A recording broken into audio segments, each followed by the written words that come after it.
trying to communicate, I realized that actually a lot of people did not understand what I was trying to communicate, and it helped me to articulate what I really meant by writing it out in an old-fashioned way.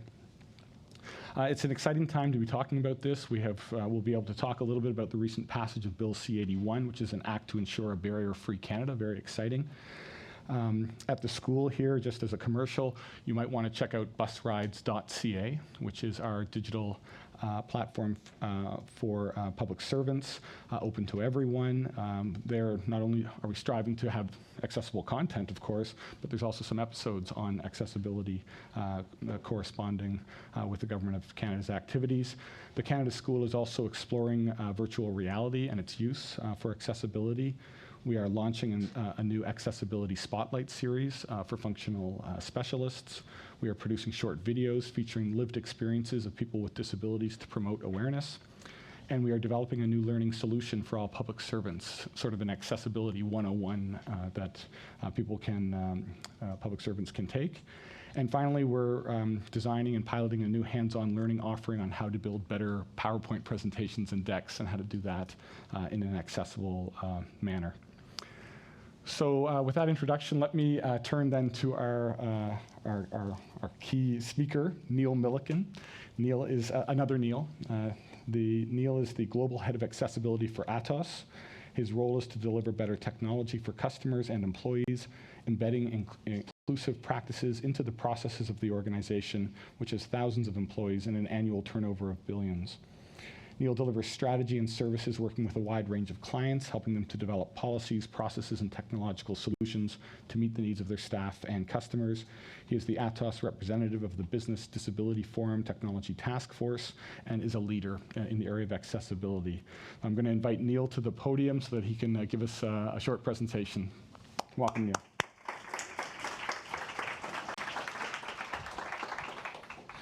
Merci bien. C'est un grand honneur de vous parler aujourd'hui. And now I'm going to switch to English because that's my native language. But it is really a real pleasure to be with you today. So I'm going to talk a little bit about delivering accessibility at scale in large organizations, not just enterprise, but in government as well, because a lot of our clients are governments. So this is me. I wear a lot of hats. I also know how to Photoshop because the flames aren't real. I'm not that magical. So I am the Global Head of Accessibility at Atos. I've done some work with the W3C where I'm an expert on cognitive accessibility. I'm a member of our think tank, the scientific community, trying to help position inclusiveness into our future thinking about how we deliver products and services and technology. Personally, I'm dyslexic, so I use assistive technology. I am amongst friends here, no doubt. I have been shouting at computers for the last 20 years. It's only in the last couple that they've really started answering me back. So personally, I'm digitally naturalized. I love technology. I didn't grow up with it. I have adopted it because it serves my needs, and I've really benefited from using tech. I'm predisposed to being social. I like coming up and standing up and talking to people. It's really my thing. So if you've done Myers-Briggs, then I'm ENFP. I'm impatient. I want to get stuff done. It's really important to me that we make progress on something so important as accessibility and inclusion. So I'm also evangelistic. So there's another personality type profiling tool called Facet 5, and that has me down as an advocate, which I think is about right, because I'm here not to tell you how to apply ARIA to your websites, but really how we can win over hearts and minds to the cause of accessibility and inclusion. And then outside of work, I also do a few other things. So I'm co-founder of the largest Twitter chat on accessibility. It's one of the largest Twitter chats in the world in general, and it will be kicking off without me in about an hour's time because it runs at 3 p.m. Eastern. And it's been running for about 5 years. We've had 8 billion impressions on social media.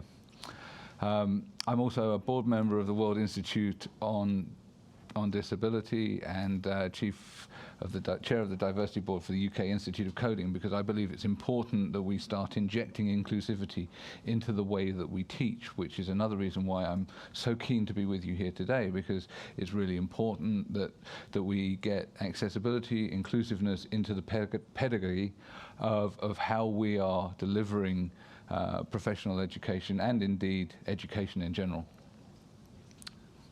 So some of the drivers within our own organization. So as I mentioned, I'm a member of our scientific community. We publish thought leadership pieces every couple of years. We imaginatively title them Journey. So we've been doing journeys since 2016, and we're working on Journey 2024 at the moment, but we've published Journey 2020, and we identified some really big megatrends: globalization, demographics, economic sustainability, automation, and trust. And actually, accessibility and inclusiveness is totally interlinked with a lot of these things. You know, we're living in a global world now. All of the products and services we're using don't stay within our national borders, so accessibility standards have to cross borders. Demographics, people are getting older. You know, a society that is inclusive and inclusive of people with disabilities is also a more economically sustainable society. Some of the stuff that we're doing around automation is exactly the stuff that we've been doing for years as assistive technologists.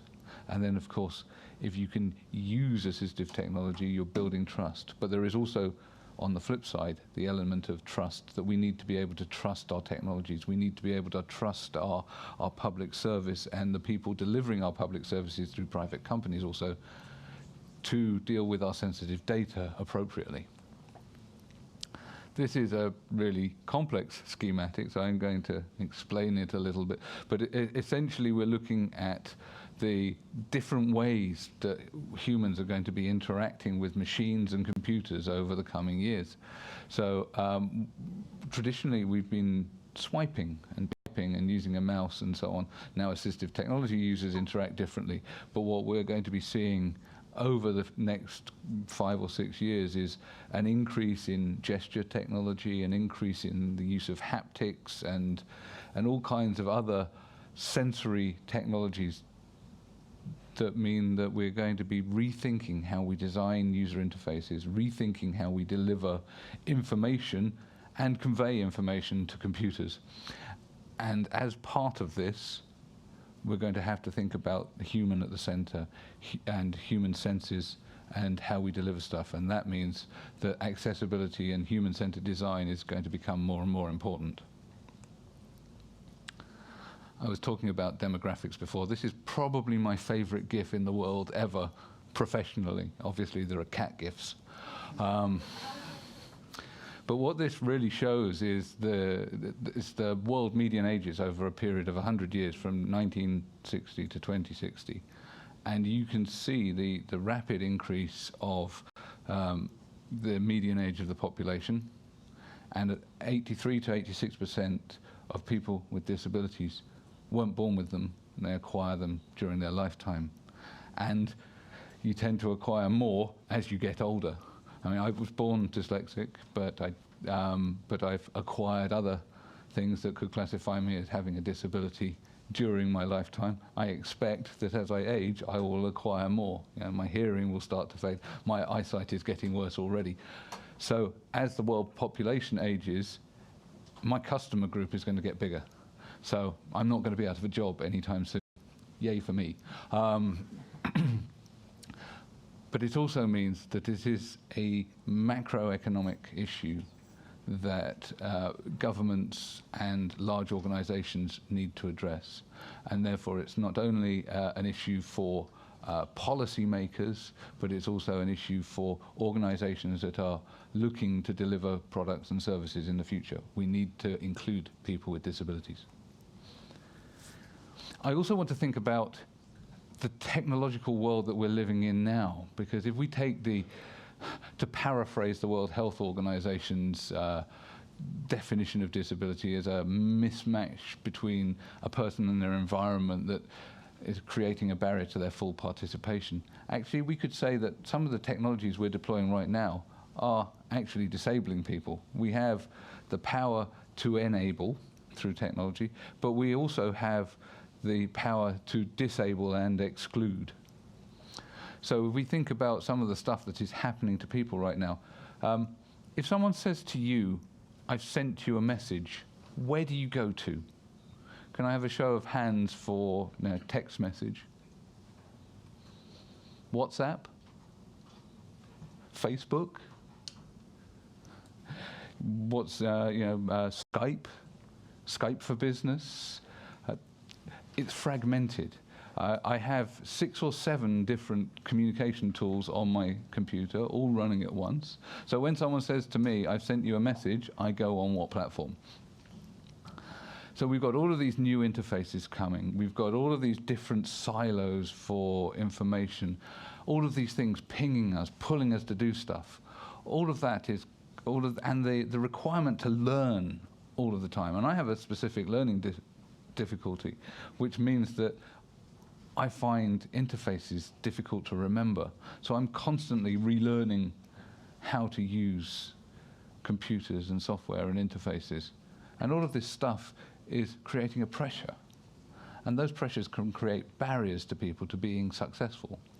So what we're trying to do within our organization is look at those things and trying to simplify wherever possible to remove those barriers. So we're talking about creating inclusive experiences, and we're using a design thinking approach, but also an inclusive design thinking approach, because quite often when you do design thinking, one of the problems is that you don't include enough people from diverse groups when you're doing the initial consultations.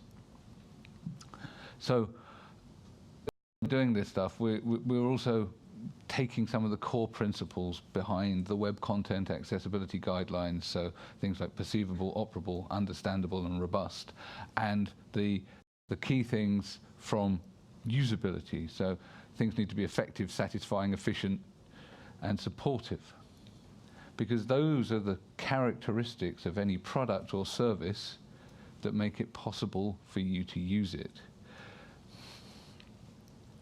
When you do this stuff, it's actually an investment, because you're investing in people's success.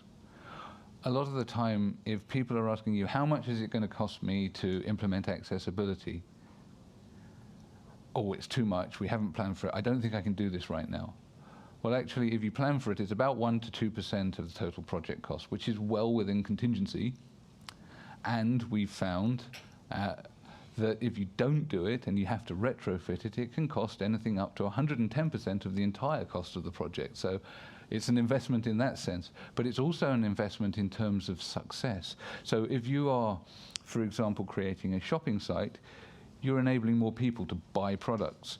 If you are in the public sector, you are stopping people from being diverted into more expensive ways of delivering those products and services. So, for example, if you have an online form that everybody can complete, that they understand how to follow the process, that is clear, you're stopping people ringing the call center. When we've had to stand up stuff and it's not been fully accessible, and we run service desks in our organization, the cost to us of one person calling that service desk is about £12. So every person that we stop from calling the service desk is saving us £12. So there's a real return on investment on doing this stuff. We also like to think about accessibility as a trigger for innovation, because when we design for disability and when we look at the issues that are facing people with disabilities and we think about how we can solve those problems, often disability has been the spur for many of the technological innovations that we use today. The typewriter, the telephone, text-to-speech, Siri. So all of this stuff is generating ideas and innovation and new ways of doing stuff. Not only that, but people with disabilities are people that are early adopters of new technologies, because it's enabling them to do stuff, enables me to do stuff that I wasn't able to do before, or enables me to do it better, so I can write. But and I can read, but I need help with that. And so I use text-to-speech and speech recognition systems to enable me to be my best and most productive self. And as I said, I've been shouting at computers for 20 years. Speech recognition helped me gain my master's. Without the use of speech recognition, I probably wouldn't have actually gone down the route of taking a master's, because the trauma of my previous degree was such that I probably wouldn't have thought it worth the effort. So we're early adopters of the technology. That is also of great benefit to organizations that are creating and delivering technology, because what you're then seeing is how people are going to interact with technology once it hits the mainstream. The other thing is we persevere with technology because it has such utility for us, because it has such meaning. And again, when you're looking at longitudinal studies, people with disabilities are a great way of engaging and getting early glimpses of longitudinal studies of technology adoption and use. So we deliver within our organization. I need to say our organization is a large IT services digital transformation company. We've got about 120,000 people in 75 countries. We're delivering all sorts of things, from landing space probes on comets to doing the IT for the Olympics and Paralympics. Also more mundane stuff like delivering Windows and Office 365 for people in government departments, etc. So in our managed services, and that's the sort of digital workplace part of our offering, we spend a lot of time making sure that people can work and making sure that that's not a reactive thing. We're proactive in what we're trying to do. So we're looking at the design of our products and systems, looking at the architecture, trying to define the standards, make sure that the stuff we're delivering for our customers, and sometimes that they're buying for us and asking us to implement, meets those standards. Quite often been in meetings where our clients have said, we want you to deliver this for us. And I said, but that breaks your own rules. And you can't do that because you want to be inclusive. And so there's the whole sort of looking at the piece around making sure that stuff remains interoperable and inclusive. Sometimes when you're in an organization where you have a defined set of accessibility tools, you can actually shave down and reduce some of the sort of international guidelines because you know what you're working with. So sometimes our customer guidelines are somewhat slimmed down, and we work with them because we have a defined set of assistive technologies that we're using, which is our kind of product catalog. On top of that, we deliver training, the assessments for workplace adjustments. You might call them reasonable adjustments or accommodations, depending on where you are in the world. But essentially what we're trying to do is work out what the job is someone's doing, what the technology is that they're working with in their work environment, and how we can get that to work for them with their disability and their needs. And then, of course, we just have to do all of the mundane stuff of getting it all to work together and working with the support people. So we're doing this for our clients, so we believe that we want to sell an equitable, inclusive digital transformation. So we're doing the accessibility services. We do accessibility testing for clients as well. So if they've got their own applications, we will test it with assistive technology, etc. Another arm of the company makes payment devices and chip and pin machines and railway station kiosks, and again we're looking to make sure that we can make them as accessible as possible, taking into account all sorts of things from the physical height of screens that can and keyboards that can adjust to making sure that the touchscreen card payment devices are speech enabled, etc. They won't read out your PIN, by the way. To delivering consultancy as well. So there's a wide range of stuff that we're doing around accessibility, and our ambition and scope is growing. Yeah, so here's the example of the here to pay machine. So we started this off as an innovation project. This has now become a product, and the latest version is actually touchscreen. But what we know from consultation with our our customers who are blind or visually impaired is that the point of sale and the transaction was a point of risk. It's a point of vulnerability. Because essentially if someone asks you pay with your card, you're handing over your payment card and your bank details and reliant on that person to type in the right amount and not steal a load of money from you. So enabling voice in the point of sale machines enables people to key in their details themselves, hear the amount themselves, and have the security and surety that they're not being ripped off.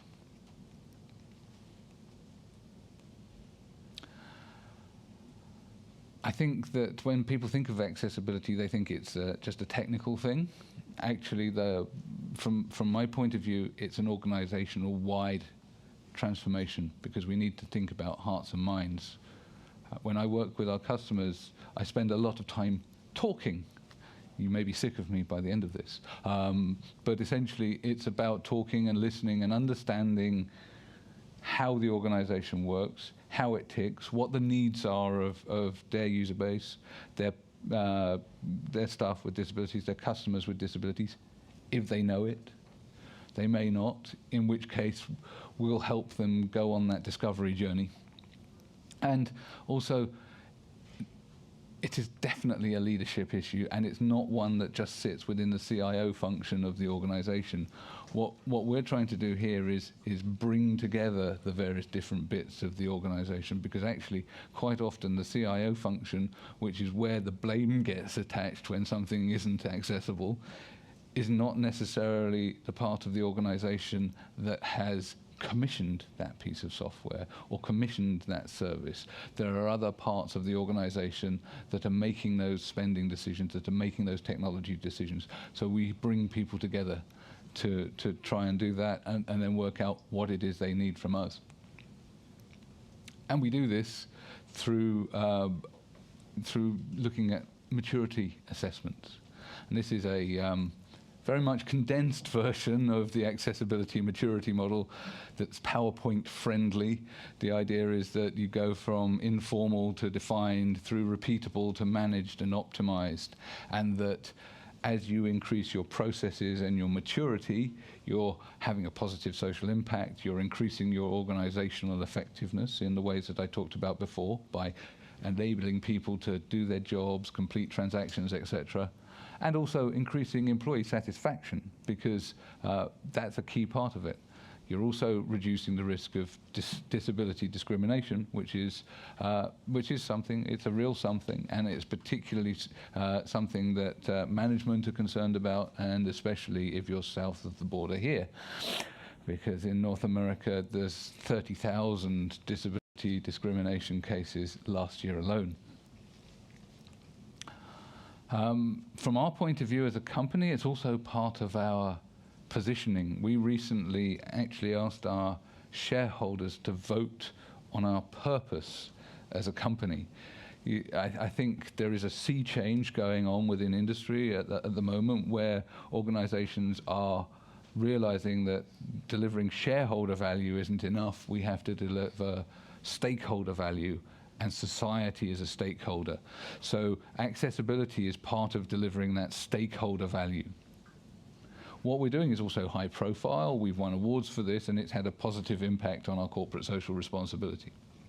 We also think that it gives us a competitive edge when we're bidding for business. We know when we are being asked about the stuff that we're doing, that being competent and being visible, doing stuff around accessibility, is helping us win clients. From an internal point of view, we're improving productivity, we're reducing absence. Definitely in parts of Europe, we're getting better relations with employees and employee representative groups like workers' councils and employee councils, etc., which certainly can be challenging for organizations. It's helping us attract and retain talent. And here's a little snippet for you. The cost of delivering average cost of delivering a workplace accommodation or adjustment is around £500. the cost of actually replacing someone, recruiting someone through an agency, what we pay in search fees alone is 14 times that cost. So if we can't make the accommodation, we're going to end up with someone either being absent and costing the organisation a lot of money through absence or loss of productivity, or eventually we're going to lose that employee and we're going to have to replace them, and that's going to cost us so much more money. So it's cost effective to do this. Just from a pure bean counting point of view, doing accessibility is saving money in the long term. And of course, we're improving compliance with legislation around the globe. So we recently had a restructure within our organization, and as part of that, I moved out from the UK to become part of our group management team, and we're starting to have an effect at a global level rather than pushing from the outside. We're pushing from the center outwards rather than from outside in. So we've got a group accessibility program, and we're addressing a number of things. So we're looking at the various different divisions of our companies because they do lots of different things. So each of them will need to apply accessibility in a different way. We're looking at procurement because as a company that spends something in the region of 10 billion Canadian dollars or more a year on IT, what we procure can have a profound effect on the market. So accessible procurement is really important for us to be a leader. Working with our internal IT people to make sure that we're, as we roll out new systems, not just the Office 365 stuff, but all of the employee self-service tools, that we try and make them more accessible. And then working with expert bodies like the W3C, and also working with analysts and so on who are looking at where things are going forwards and helping shape the perceptions of our organization. So this is our group accessibility program. There are a number of areas. As you can see, it's both internal and external facing. We've got employee and stuff for our customers. It's about delivering assistive technology and making sure that it works with mainstream technology. What we don't want is for people to be sidelined, because if you can deliver people's ability to do their jobs through hacks and all sorts of other things, but when you do that, you're constantly playing catch up, you're constantly at risk of people being excluded by the next change. So we want to make sure that the assistive technology that we're delivering for our employees and our customers is interoperable with the mainstream technology that we're delivering. And that's more and more important as we've moved into the era of cloud, where everything updates every few months. So there's a continuous cycle of testing and horizon scanning to see what's coming, to make sure that people are continuously included. Some of that we're doing through policies and standards and compliance. You know, we now have a global accessibility policy for our organization, which has taken, I will admit, quite some time to get there, but that's because we've got so many different countries, and bringing them all together across international borders is quite complex. As I said, procurement is a key piece. Our workplace is absolutely, we need to be making sure, if we're going to be visible, the place to be visible is for our employees and for our customers' employees, through both the provision of inclusive workplace platforms, but also the provision of assistive tech. As I said, testing is really key to making all of this stuff mesh together. And then we're investing heavily in training people. So we're training 10,000 employees over the next 3 years on accessibility, and making sure that we try and embed this into our portfolio. That said, it's a lot of work for a small team of people, and we might be boiling the ocean, so we do need to prioritize. And essentially what we're doing is really just being very pragmatic about this and looking at the highest number of users, whether the software is mission critical, and whether or not there are users reporting already being excluded. And we're doing this both for internal and external facing products. In order to get any of this, you need executive buy-in. And to a certain extent, when you're working in a big corporate, you win the hearts and minds through capturing wallets. Yeah. Talk about the return on investment, the savings, and also the increased revenue that we get from delivering accessibility. We do actually make a profit from delivering these services. This is our UK and I CEO. We were doing some empathy workshops. We've got a whole bunch of different tools and so on, but these are just gloves that simulate reduced mobility, just so people can get an idea that some of the tasks that we're asking them to carry out on a day-to-day basis are more tricky if you are falling outside the narrow norm that we always assume when we're developing products and services. What you don't see here is all of the people surrounding Adrian wondering why the boss is wearing some funny gloves. It started off a whole bunch of conversations. So getting the CEO engaged is really important. Getting him and reminding him not to hold the can sideways when he's trying to open a can of Coke and pouring it all over his lap also helps ingratiate yourself. So I'm in my mid, going on late 40s. I've not got any plans to retire anytime soon, but at the same time, most people that come into accessibility do so as a second career. I want to change that. So not only are we making training available now, but we also want to grow a new generation of accessibility professionals and to increase that to make sure that everyone is able to participate and make sure that they can deliver the services that we need to be able to make sure that our customers are served. 23 minutes ago. Oh, thank you. Martina Milliken. Text message. Thank you. There's a submitted technology. 6 minutes ago. Notification. Brilliant. Nothing like being trolled by your own AT. So we set up an academy program. And essentially, we were struggling to find the number of people that we needed to recruit in order to deliver the products and services that we wanted to deliver. So we decided we needed to go it ourselves and create an apprenticeship program. And it's been quite successful. We had 5 individuals to start with, 4 of which are still involved. We've got another 3 that have come through recently, and now we're working with the UK government to create a national apprenticeship standard for accessibility alongside the BBC, RNIB, Barclays, Lloyds Bank, AbilityNet, because actually this is something that we need to share.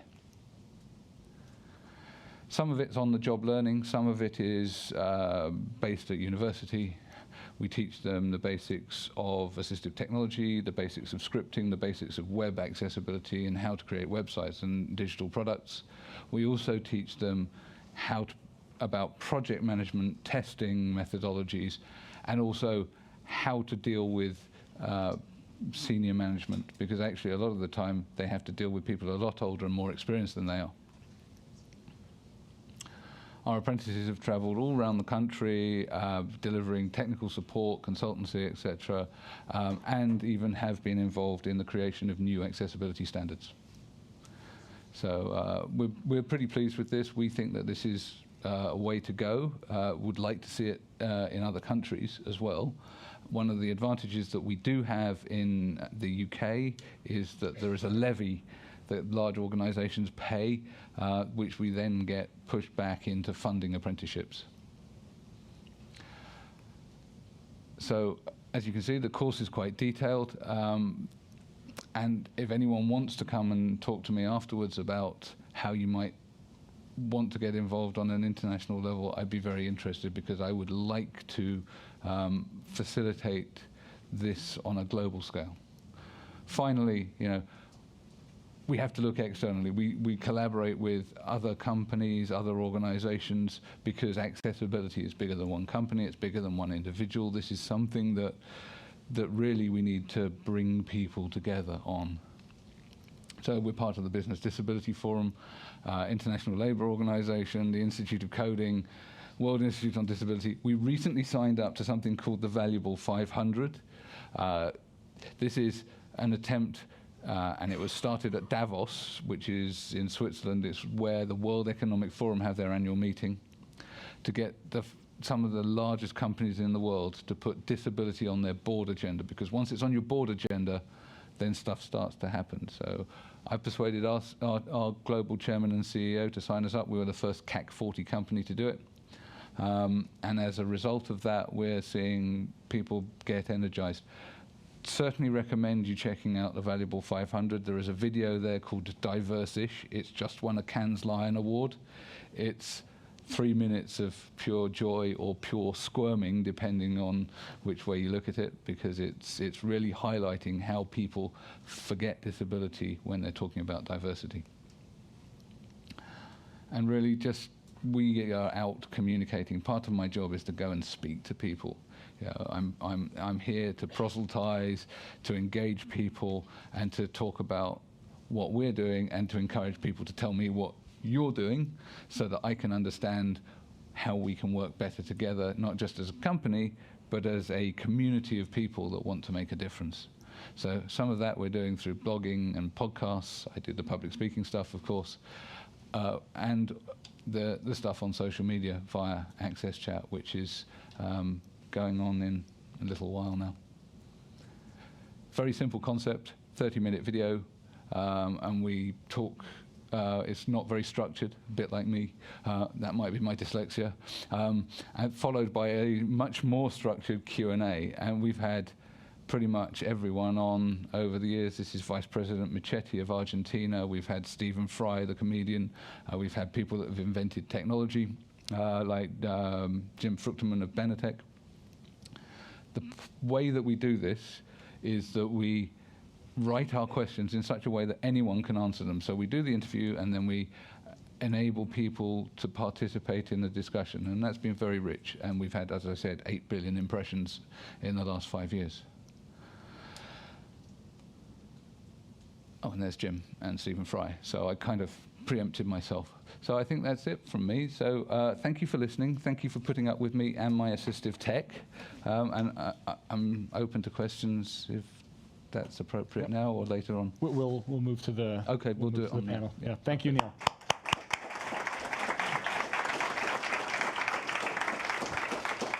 Fantastic. And maybe, Neil, as you make your way to the stage, I'll also invite Luna Bengio to come up to the stage as well. You've heard me introduce Neil already, but let me tell you a bit about Luna.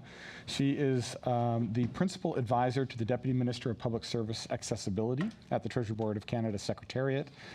She is reviewing Treasury Board policies from an accessibility perspective and providing strategic advice on issues of workplace adjustment, information and communications technologies, and culture change. Prior to that, Luna was at the Treasury Board of Canada Secretariat as Executive Director of Executive Policies, and over the years has held executive positions in information management, information technology, financial and human resources management, strategic planning, and I was also interested to see that she also led the Public Health Agency of Canada's Blood Safety, Surveillance and Infection Controls programs, which sounds a little bit different than some of those other positions. So welcome, Luna. Thank you. And maybe, Luna, just to kick things off, I wonder if you could give us a bit of a quick infomercial on the significance of the legislation that was just received royal assent. So thanks, everyone. And the first thing I want to say is this is a really exciting time in Canada for accessibility, because for the first time we have a accessibility legislation, very comprehensive framework legislation that is going to pave the way for Canada to become even more accessible than it is now, and to be one of the leaders in accessibility. So Bill C-81, the Accessible Canada Act, received royal assent on June 21st, which is really interesting. I really like to try to put together facts and to think about how things relate to each other. And definitely June 21st, which is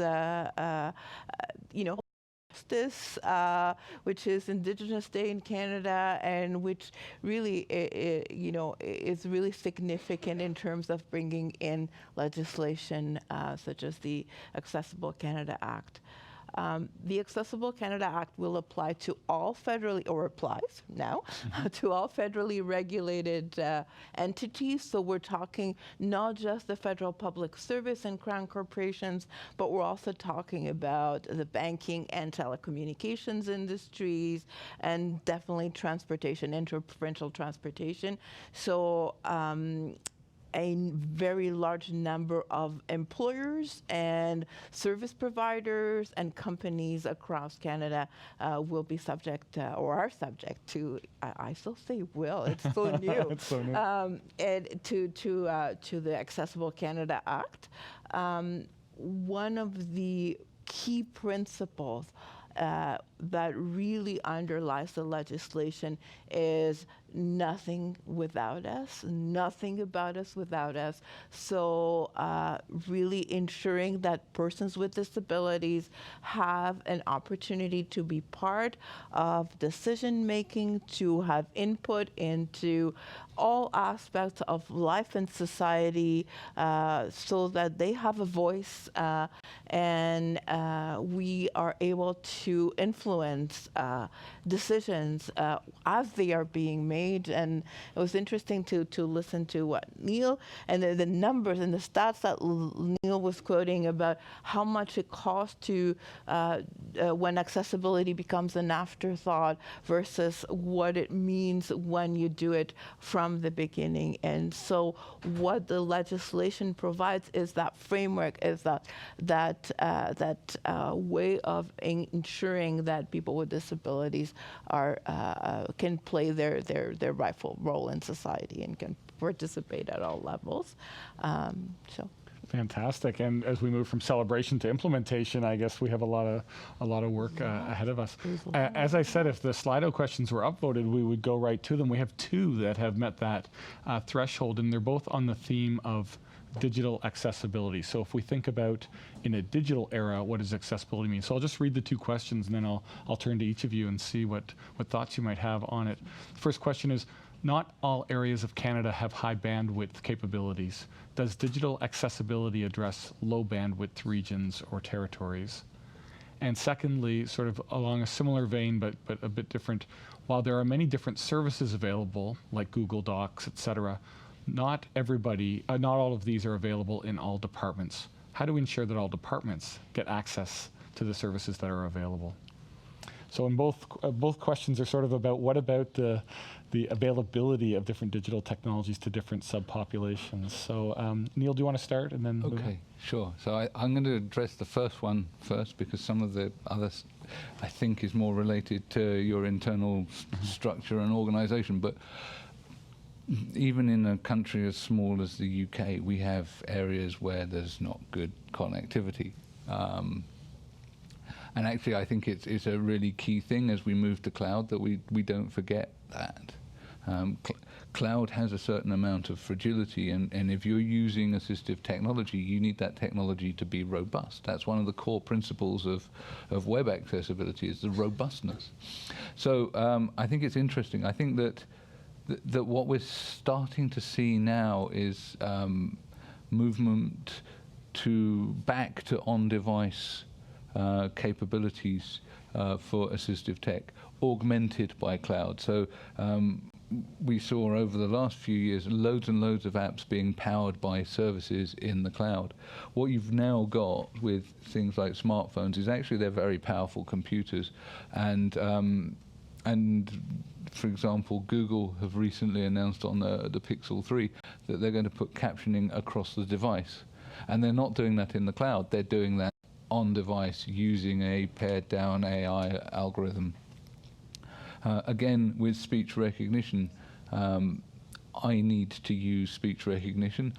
A lot of the time, if the cloud's not there or you haven't got connectivity, you can't use it, which is why I still use a paid-for on-device accessibility tool rather than just going to the cloud. So I think that really needs to be a consideration when you're choosing what assistive tech you're going to deploy, because you absolutely just can't sort of expect everyone to have 100% connectivity. Luna? I think we are becoming more dependent, on having access to the internet and to the cloud. And I think one of the benefits that I hope we will see in the next couple of years as a result of the Accessible Canada Act is that the recognition that digital accessibility is really important. It makes a lot of difference in people's lives, especially if you're in a remote area in Canada and your only way to access certain types of information is through the internet. So because telecommunications companies are now going to be subject to the Accessible Canada Act, I am hopeful that we'll see some development in that area. It isn't to say that all these issues around connectivity will be resolved instantly, but it is the legislation gives us an opportunity to make progress in that area. Mm-hmm.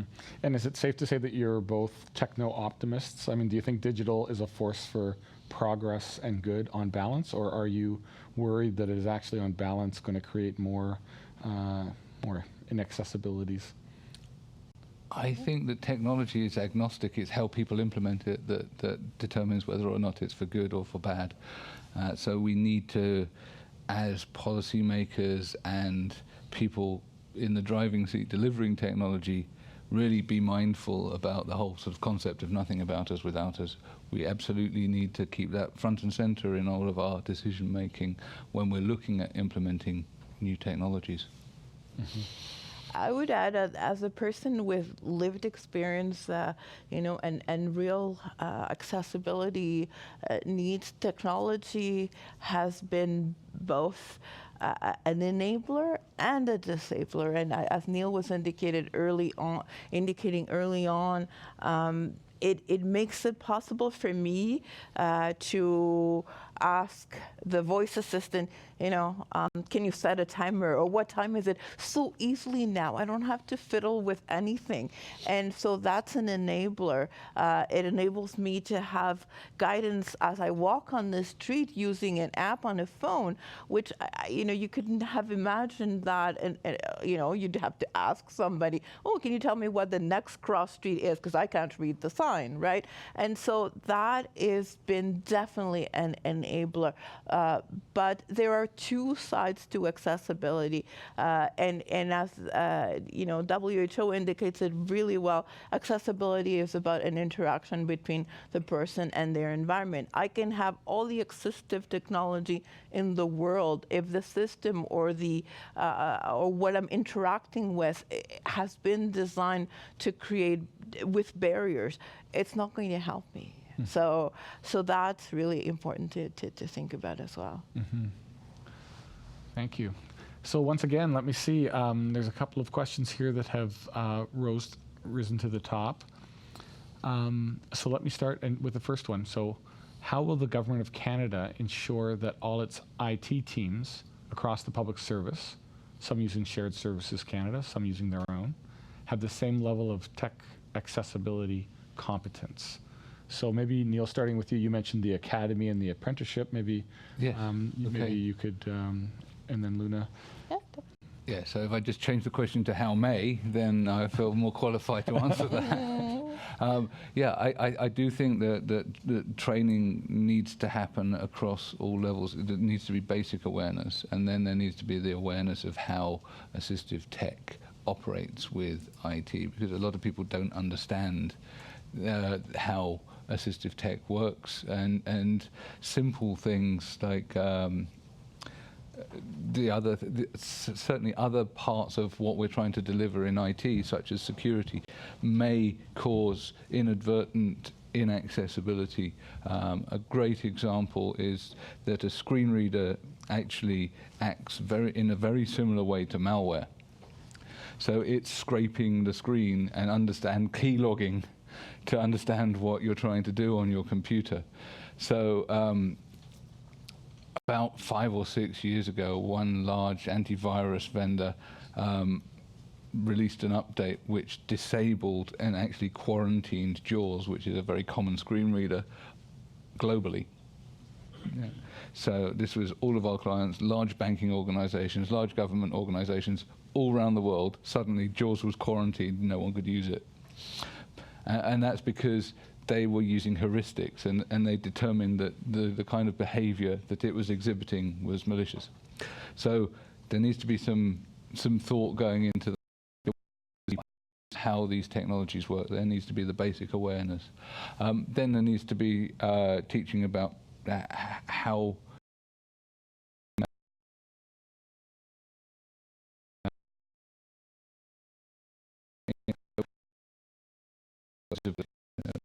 we'll have a bit.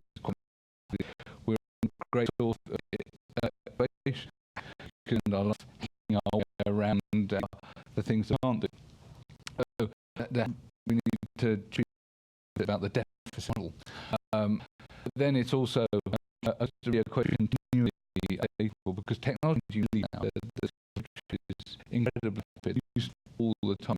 So it's a constant communication, and also not loading people is we're informed with information. So it's finding that kind of balance between keeping people informed and giving them so much information that they put it aside to read later and never read it. Mm-hmm. So it's tricky, but we need to be looking at some on its own training, some dedicated training, but also then starting to build it into the training and the pedagogy and into the computer science degrees. So looking at the pipeline of people coming into our industry as well as those that are already there. Okay, Luna? On May 27th, the Government of Canada launched the Public Service Accessibility Strategy.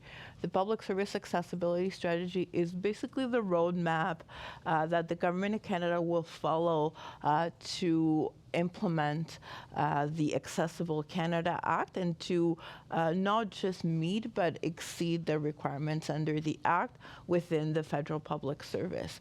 The strategy has 5 goals. So employment, so recruitment, retention, promotion of people with disabilities, access to the built environment, access to accessible procurement, information and communication technology, so accessibility to information and communication technology, access to programs and services, and then the 5th and most important goal is in building an accessibility confident public service. So creating a public service that understands, knows, and embraces accessibility from the get-go. In terms of the ICT goal, so the information and communication technology, there are a number of actions like under each of those goals that are part of the strategy. These actions mean that lead departments such as Shared Services Canada or the Treasury Board Canada Secretariat, so the Office of the Chief Information Officer, have certain responsibilities from a policy and from a standards and from a practices perspective that they will implement. One of them is definitely ensuring that there is capacity across the federal public service to improve accessibility to IT. The Canada School has a huge role to play, and we're so pleased to work with the Canada School and the Digital Academy to start building that capacity in the system so that IT professionals, they have the knowledge, first the awareness, and then the knowledge and the skills to be able to design for accessibility, to test for accessibility, and to also make sure that they involve the user, and the user experience is at the heart of it all.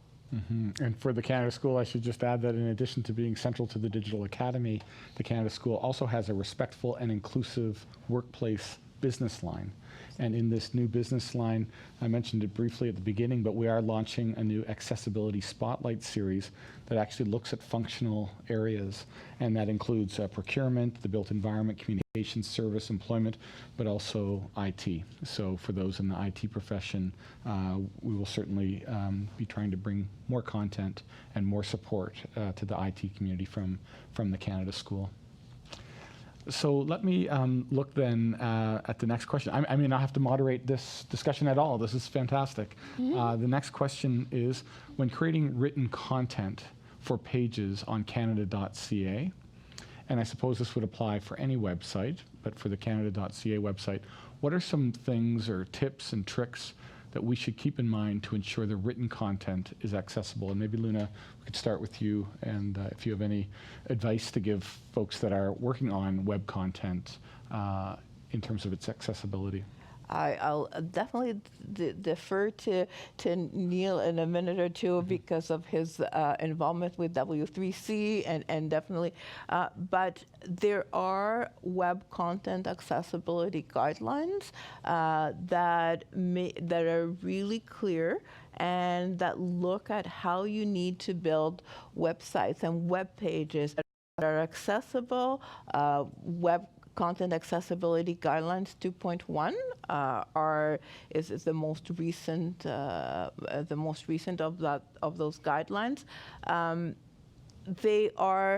They really are built on the principles that Neil was alluding to before, which are about operability, understandable, and robust, and make sure that they address the issues around the different technologies, the different assistive technologies that people use. I know I'm often called to look at web pages, and really there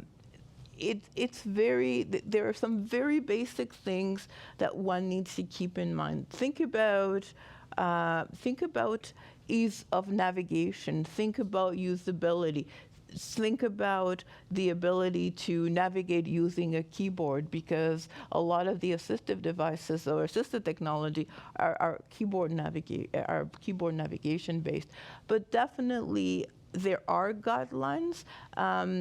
The government of Canada has a web accessibility standard, which is a bit out of date right now because it's WCAG 2.0. So we need to move to 2.1. We know that the European standard covers not just web pages, but also documents, software, hardware, and is very comprehensive. I will take this opportunity to direct people to the Office of Public Service Accessibility GCpedia page, where we will keep on adding resources that are developed by different audiences and different people, amongst other our colleagues at Shared Services Canada, where you can find resources to help you make your content accessible. And on that note, I'll get Neil to give you the more scientific approach to this whole thing. I don't know whether I'm going to be more scientific. I think the question was also looking to talk about the written content rather than the structure, which I think you've given a good overview of. So if I take the stuff about writing, there are some certain things that you can do for sure when you're writing. One of the things is to keep it simple. Absolutely. Don't use complex language. Revise your language down to make it simple. When the UK tax agency, HMRC, launched a bunch of easy read guidelines for how to fill in your tax returns, they were surprised to find that actually 60% of all of the people downloading instructions on how to fill out your tax returns were actually using the easy read accessible guidelines, because actually people want stuff that they can understand. So, keep it simple. Bullet points are really good, particularly for people who are neurodiverse or dyslexic like me. Making sure that the language is unambiguous. Don't use double negatives. Make sure that you're not using metaphor, because if you're autistic, quite often you may read something literally. So saying that it was raining cats and dogs doesn't have any meaning. There are certain things that I see consistently where people think that they're being helpful, where they actually create inaccessibility. One of which is click here links or read more links. Yeah? Fantastic for a large portion of the population, but if you happen to be a screen reader user, screen readers strip out the links and put them into a list. So if you have 15 links in your web page, all saying click here, suddenly you've lost the context. So create links that have context. So, for example, you want to have a link to the webinar on accessibility at Canada School, so make the link text webinar on accessibility, not to view the webinar on accessibility, click here. Simple things like that make a world of difference to screen reader users. Making sure that you have a decent text size. Font size is important. Spacing, also important. Make sure you don't try and cram too much on the page. Spacing between the lines and actually between the text is important. There is a lot of debate about fonts for dyslexia. All I'll say is I'm not a huge fan of some of the special dyslexic fonts, but some people like them. So give people choice. If you can, when you're creating content, allow people to personalize how they consume that content, including with background colors and changing fonts, etc. And then also, often people are embedding pictures in their content, and what they fail to do is actually describe those images. Writing alternative text or image descriptions is really key to enabling people who use screen readers to understand the context. And also, don't do images of text. It's just a bad thing. Because essentially, if you do an image of text, unless you write all of the text into the image description, thereby defeating the point of doing the image of the text, you're excluding people. So there you go. Some tricks on creating accessible content. And if I may add, there's there's evidence that you can create a fully inaccessible page and a fully accessible page, and they both will look exactly the same. So it's not about, accessible doesn't mean ugly, doesn't mean, too simple to attract people, doesn't mean that you can't have a nice looking website. It's interesting. The same applies for PowerPoint. I can recall one PowerPoint definitely. presentation that we put together. We used an automatic tool to rate its accessibility, and it scored almost a perfect 0 because we had taken basically pictures of each page as a single file rather than its different elements, which could be described through various technologies. So very interesting on that point. Can we switch gears a little bit to the bilingualism aspect? So a lot of the software world and maybe some of the larger markets for some English, and in Canada, of course, we have 2 official languages and many other languages in common use. So the question from Slido is, softwares in English are well developed. How can the government of Canada or software companies do better to incorporate the French-Canadian aspect and better bilingualism, in particular in French? So either one of you would like to start? Okay, I'll take a punt at this. I think you've got a reasonable chance with French language, actually, because you've got a global population that speak French.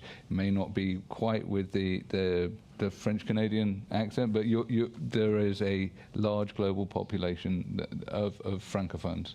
Therefore, there is a financial incentive. If you're a Welsh speaker, you're doomed, because it's a tiny population. Outside of Wales, there's only a little group of people in Argentina that speak the language. So actually, for those smaller countries like Denmark and the Nordic countries, there's a greater challenge, because the companies to invest in this stuff is a harder financial decision for them to make. That said, I think that an area where we are seeing significant progress right now is in machine translation.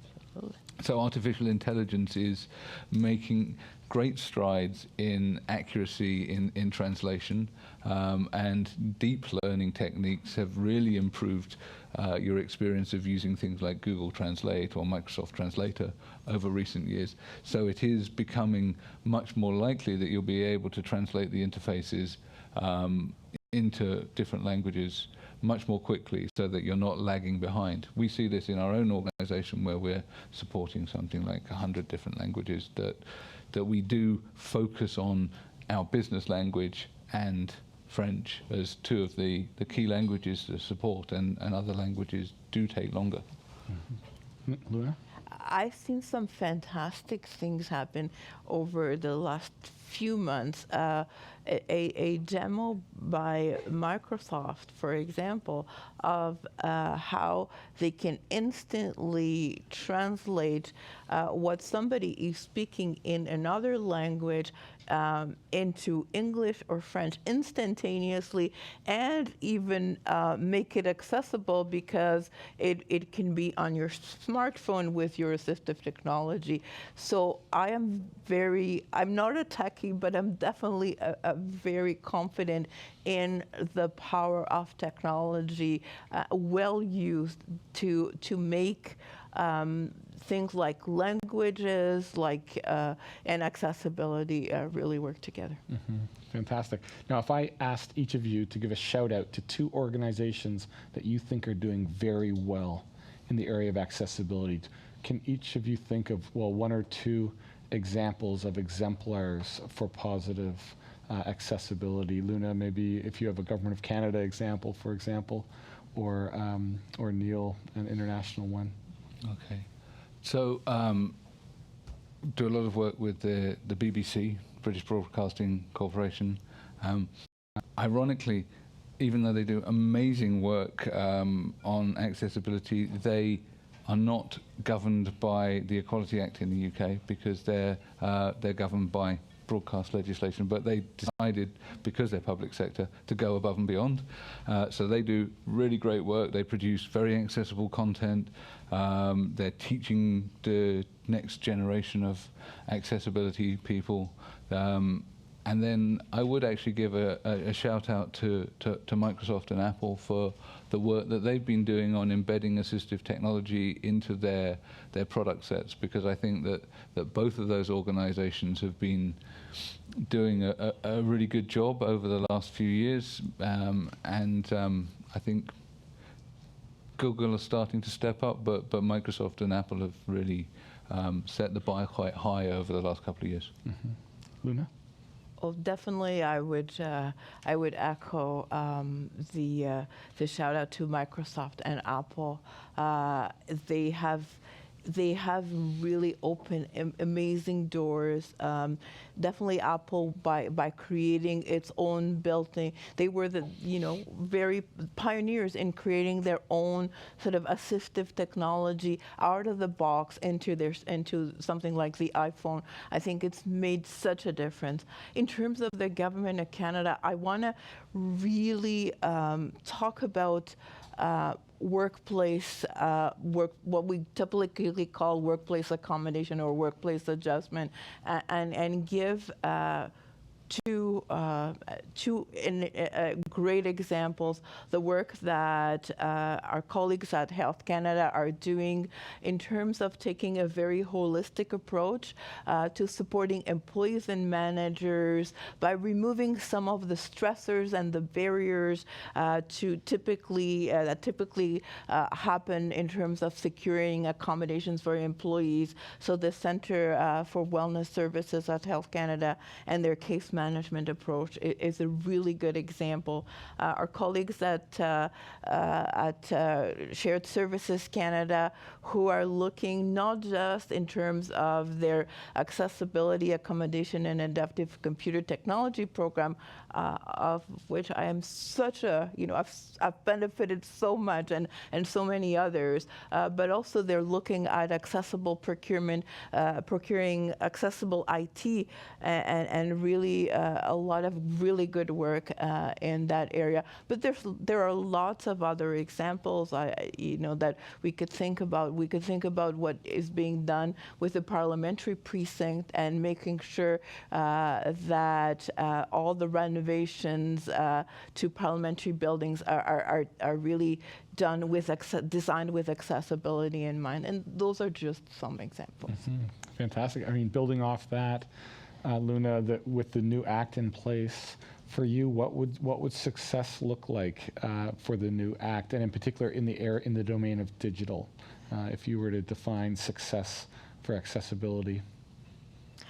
I think really if we get to the point where accessibility becomes part of the way we think in terms of digital, whether it's digital content or systems or software, just the same way, like if I could see accessibility ranked at the same level of importance than security, privacy, and official languages, I think that would be success, because that would mean that when we design, when we test, when we implement, we are thinking about accessibility. So it's going to be accessible.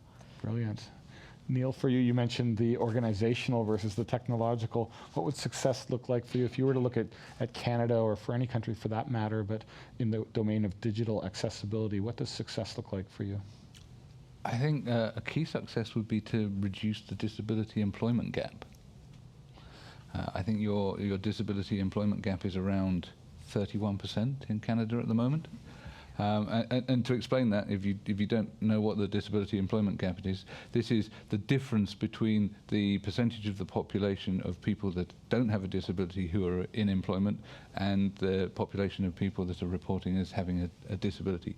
So I think you've got about 80% of your working age population are in work, and 31% less if disability. Now that's a huge difference. So I think if the Accessible Canada Act reduces the disability employment gap by double-digit percentage points, then you've really achieved something. Mm-hmm. And is there a leader in the world that has a gap of a certain percentage that you think is? Okay. So in parts of the world, the disability employment gap is 90%. Yeah. Right. Wow. Canada's actually doing fairly well. UK and Canada around 30-31% are actually some of the nations with the lowest disability employment gaps. That doesn't mean it's good enough. Right. Mm-hmm. Thank you. So now let's, I guess, Luna, this is sort of a question inside the Beltway, but let's see if Neil also has reactions to it. But the question is what is the Government of Canada doing to recruit and support accessibility professionals? And so, Neil, I guess the question for you would be, what ought the Government of Canada to do to support and recruit accessibility professionals? Luna? I think that we're finally at a point where we as a public service, we as the government are realizing that we do need accessibility professionals, that you can't just improvise yourself, and you really have to give it some thought. It has to be part of the planning. So what is the Government of Canada doing? It is definitely a very important action within the public service accessibility strategy. And I think we need to remember that part of the implementation of the Accessible Canada Act will involve reporting by each federal department on what each organization has done to improve accessibility and to meet the requirements of the legislation. So we do have, I think, not just the interest and not just the what needs to be done, but also the impetus that we'll need to report on what progress we are doing. So I am confident that over the next couple of years, we'll see this sort of supply and demand, this demand for expertise around accessibility, which will in turn result in the recruitment of more and more professionals with IT accessibility. And this is where the school and definitely other stakeholders can really play a key role in ensuring that we have what it takes to build that capacity. Fantastic. So I guess the short answer is we'll see, because everyone will have to report exactly what they're doing. That's fantastic. Neil? I think we actually need to define what it is to be an accessibility professional. And one of the things that we as an organization have been doing at Atos is to participate in the International Association of Accessibility Professionals, because you need a professional body, even if they are an imperfect professional body, to really set a baseline so that we know what we're recruiting. And this is something that we've heard time and time again, and I can report from experiences that when you go out to recruit people, actually without any kind of benchmark, you don't know what people's skill levels are. It's very difficult to find people who are good at accessibility right now, or it's very difficult to tell that from a CV. So professional certifications, I think, are a really key part of what we need to be doing over the next few years to help build up a core of people and an understanding of what it means to be a professional, and what body of knowledge you need to have in order to call yourself a professional and deliver that. Right, and is it a reasonable assumption that you would love to see the apprenticeship approach take hold in Canada? And elsewhere, yeah, absolutely. So as part of the apprenticeship, we are getting people to go through and do the body of knowledge from the IAAP, so that apprentices are certified professionals in accessibility core competencies and certified in web accessibility. I don't take commission from IAAP. In fact, I have to pay them subs. But essentially, I believe that a professional body is a necessity, like you have for architecture, like you have for lots of other professions, engineers, etc. We need that kind of defined framework so that we can work together, and we can, allow people to move between roles and for that sort of whole ecosystem of people to exist. And I think it would be really great to see people with lived experience develop that actual professional, those professional competencies, and have them, go through the certification program. Because when somebody, I'm not an accessibility professional. Somebody comes to me and says, "Oh, could you look at this webpage?" I'm always very careful to say, I'm just a user. I can only give you my perspective. But somebody with the professional competencies is going to be able to not only tell you what's wrong with the product, but they're going to be able to tell you how to competently how to address it. And as I said, almost like a vision would be to have that group of people with lived experience develop those competencies, so they have access to jobs in that area. I've got good news for you. That is actually some of what is happening. A lot of the people that are engaged with the IAAP are people with lived experience, like myself, like Paul Smythe from Barclays, a bunch of people in the US as well. So people with disabilities are inputting into the shaping of professionalization of the industry. But I think it's more than just creating roles for people who are testers and certified. We need people that understand project management, procurement. So the idea is that you actually start creating certifications for the various different areas that you need to deliver accessibility. And because accessibility is a multifaceted career, And there may be various different areas like IT, like in built environment, like project management, etc., that you may want to specialize in. Now, we do have microphones in the room, so I'll be inviting people to come to the microphones to ask a question if they so desire. And I see John's hand up in the back, so maybe if someone can just direct John. Should be able to project. We'll need you. We'll need you at the mic, though. Yeah. Okay, I won't use my stage voice. Okay. I have the pleasure of working on an initiative the government is doing now called Future Skills, which, if you know it, will explain my question. Part of that initiative is a council that will look at general ways to improve skills in employment and inclusion.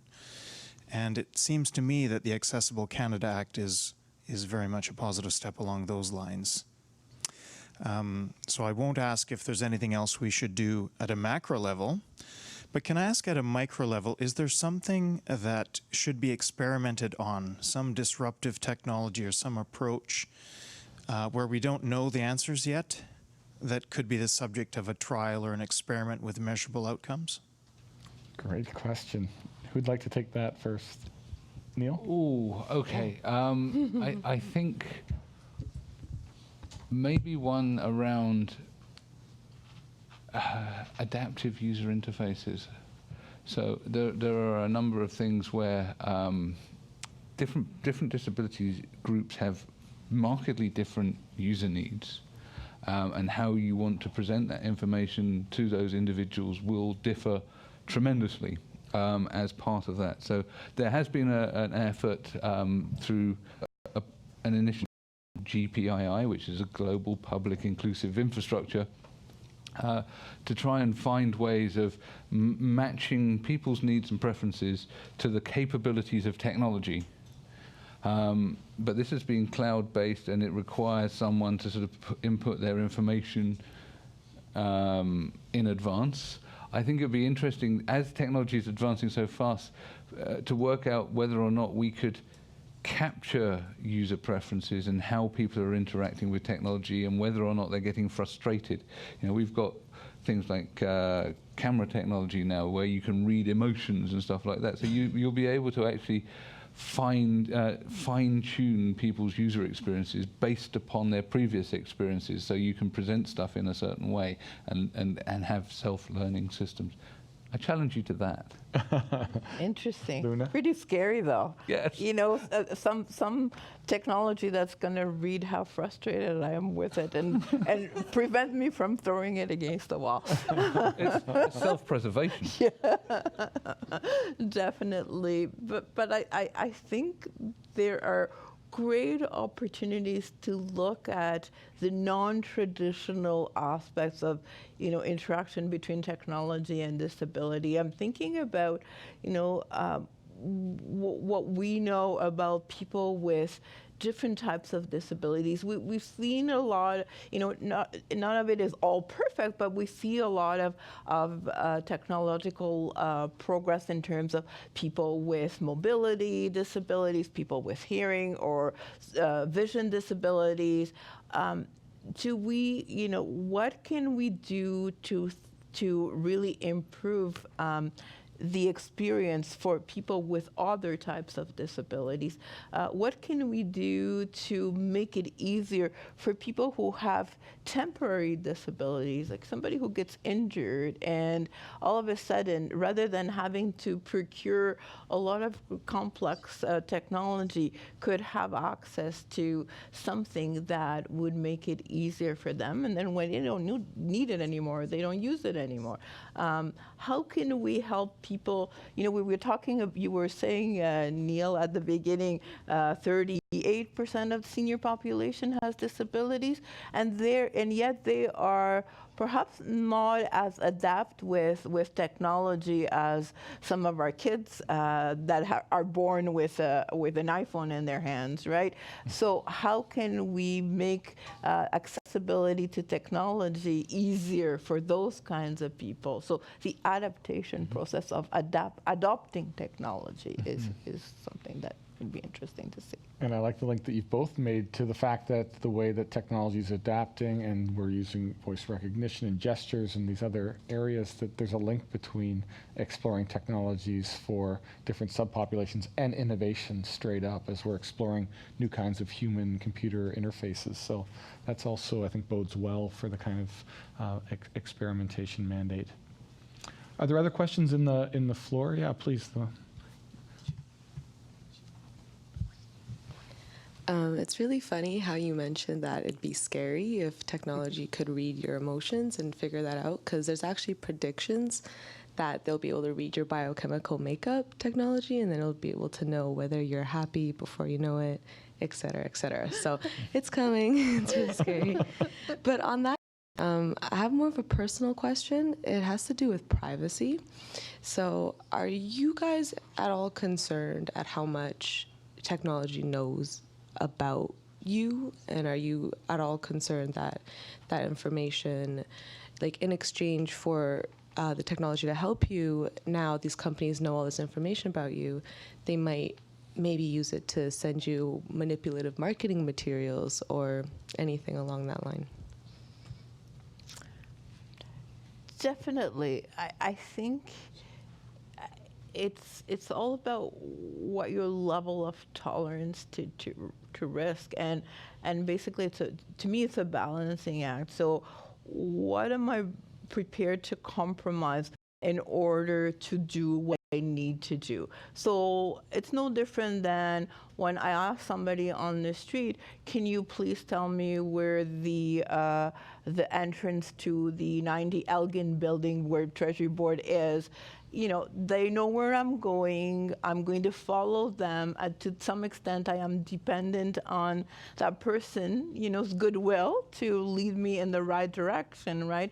So it's a, you know, in at a different scale, it's about the same. So it's how much are you, like what kind of compromises do you really personally want to make in order to get done what you need done? And that's what it is about for me. I try not to worry about how much Alexa knows every time I ask her for something. Mm-hmm.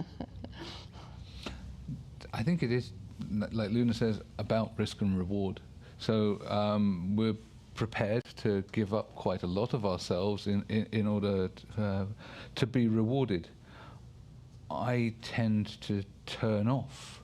I don't actually own Alexa. I have Siri set to trigger when I physically press it, and tend to turn off some of the more deeply invasive services because I don't feel that I need, the balance isn't right for me. That said, I'm very open about my disability. I talk about myself in public. I'm on Twitter. I've got 20,000 followers across various different social networks, and I'm very open about that stuff. So there's a load of stuff in the public domain. Yes, I'm sure I could get scammed very easily should people want to, but on balance, I've benefited more from that than I've suffered, because it's enabled me to build broad coalitions of people that want to do stuff, that want to include people. It's enabled me to have access to products and services that I appreciate, and I can always delete the adverts and the spam. Mm-hmm. And I guess it's implicit in the question, but I guess we also need to think about privacy as we think about new technologies for accessibility and all along. For sure. I mean, privacy, I went to see a thing about 10 years ago now, and Robert Scoble was talking. He was a technology evangelist at Rackspace at the time, and he said privacy is dead. And I, at that time, disagreed with him. I think to a certain extent, yes, it has died, because people, companies know everything about you. I think if you spend too much time worrying about that and how they might use it maliciously, that could end up being all you do, because they have such a deep